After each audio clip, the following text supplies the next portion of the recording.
Mi primer contacto con el término ego distónico fue durante una clase de psicología y psiquiatría durante mis años de facultad estudiando la carrera de medicina.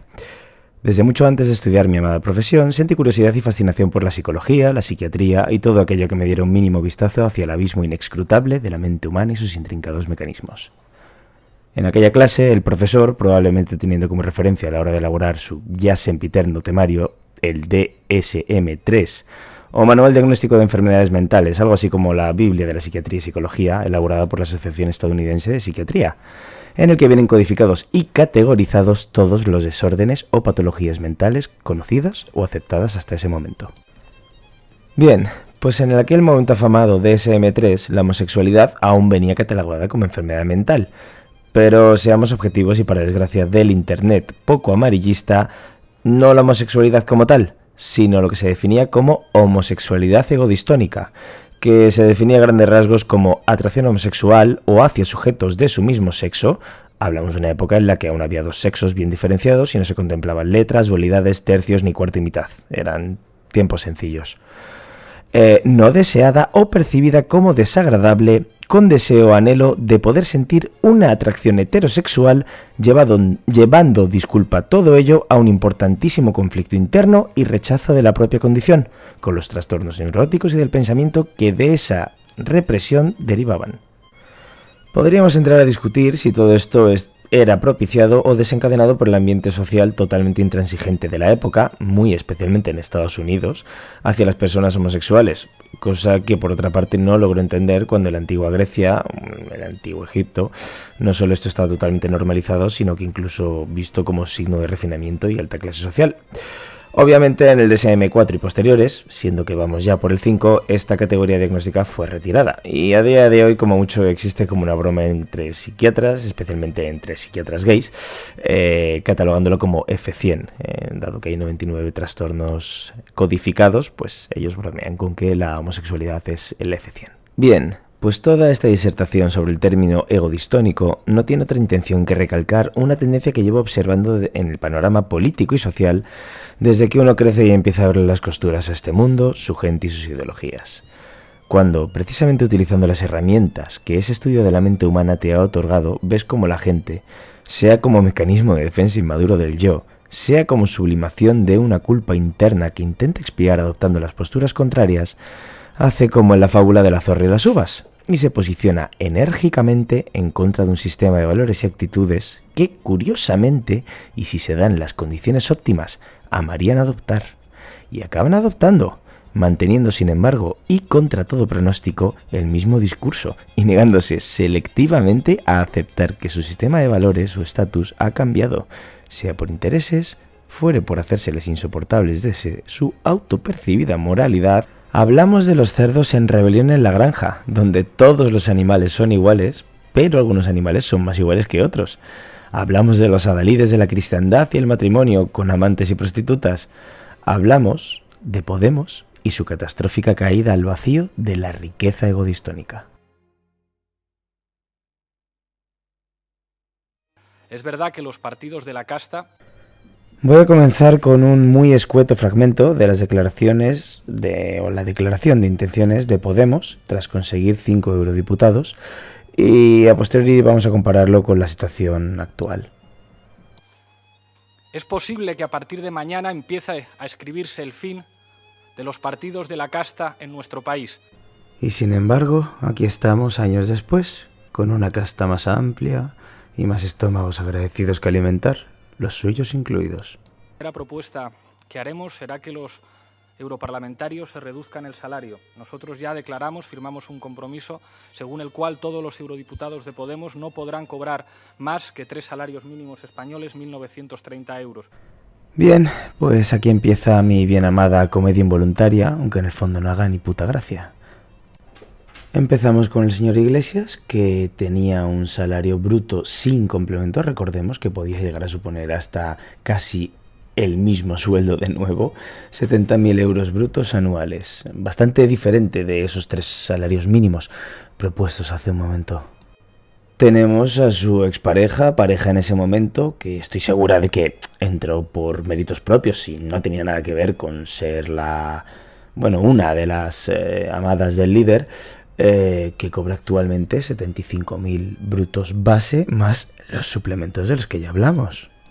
Aunque ya no forme parte de Podemos, tenemos a Íñigo Errejón, nuestro Trotsky del partido de Podemos, nuestro renegado del líder, que cobra, se embolsa 110.000 euros brutos años sin complementos. Es que esto es una puta comedia.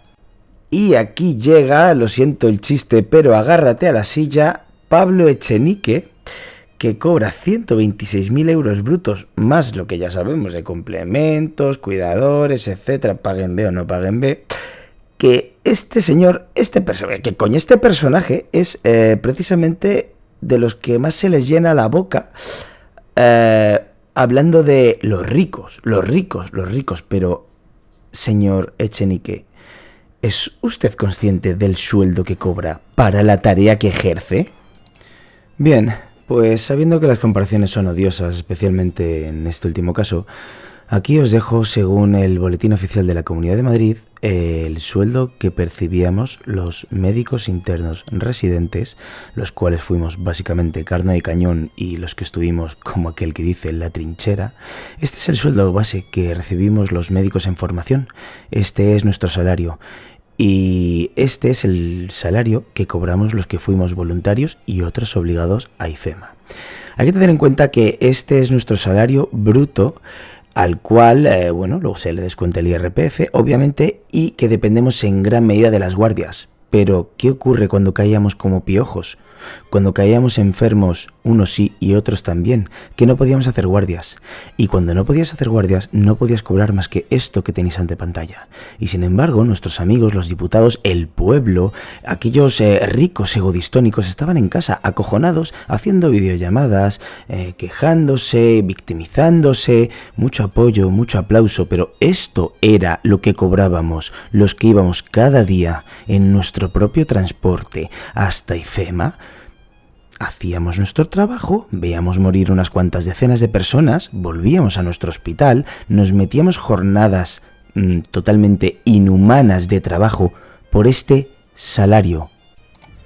Este es el sueldo que cobramos los que nos mandaron a IFEMA a morir, como aquel que dice, a contagiar a nuestros familiares, mientras los políticos, no renunciaron ni a una dieta.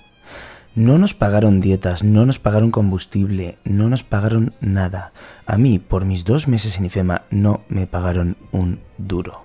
No tuve un reconocimiento, no tuve una carta, no tuve un sobresueldo. Es más, siendo residente de 4º año de aparato digestivo, ejercí funciones muy por encima de mi responsabilidad, haciendo incluso de supervisor de médicos adjuntos.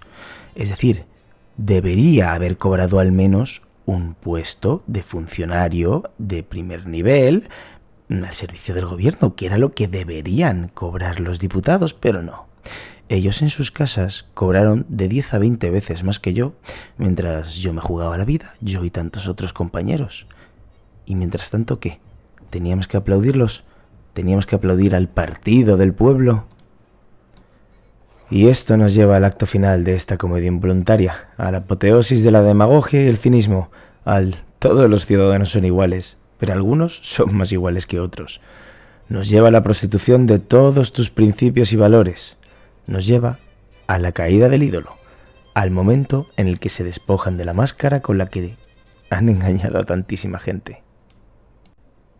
¿Es incorrecto que, como rezan sus palmeros, con su dinero ganado legítimamente se compren una propiedad lujosa alejada del populacho?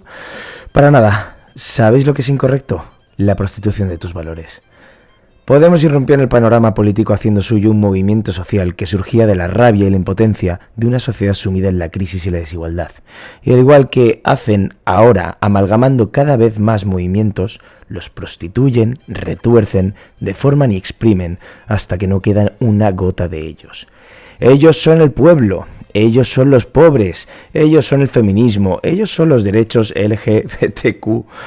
Pero a la hora de la verdad, son los del chalengal a pagar, los de la azotaría hasta que sangre, los de follarse a todas sus becarias mientras tienes a la chati en casa cuidándote a los niños, los de no a las puertas giratorias, pero me piro a Radio Cataluña a recibir una paguita. Me causan asco y arcadas a partes iguales todos los políticos, de toda clase, por el mero hecho de que solo veo garrapatas intentando trepar al perro que somos la sociedad, para poder parasitarnos cuanto antes y vivir de las rentas. Pero lo más triste de todo es que se lo compráis. Lo más triste es ver a fervientes seguidores de Podemos tragarse todo esto y aún así aplaudir y defenderlos. Lo peor es ver que en realidad nos merecemos todo esto. Creí que la situación de la pandemia dejaría en claro lo totalmente desorbitados que eran los sueldos de unas personas que han resultado ser totalmente inútiles durante la gestión de la crisis y que las personas que estábamos altamente formadas y dispuestas seríamos reconocidos y recompensados. ¡Qué equivocado estaba!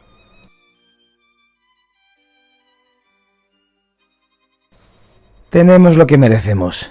Tenéis lo que merecéis. Y supongo que al igual que ellos sufren de una profunda riqueza egodistónica, el ciudadano medio español sufre de una severa libertad egodistónica. Seguid peleando los unos con los otros por este u otro partido, por este u otro equipo de fútbol. Estáis mirando en la dirección equivocada. El enemigo está dentro de un parlamento, y aunque tengan diferente color de pelaje, todos por debajo son el mismo parásito. Nos vemos donde los velos de toda ideología, creencia o prejuicio caen. Nos vemos en una habitación de hospital llena de dudas y de miedo. Nos vemos donde uno se da cuenta de lo que de verdad importa, pero a quienes nadie queréis ni habéis querido prestar atención. Nosotros seguiremos aquí para lo que de verdad importa. Y hasta entonces, procurad no alimentar mucho al parásito que hayáis elegido y por nada del mundo deis nada ni discutáis por él.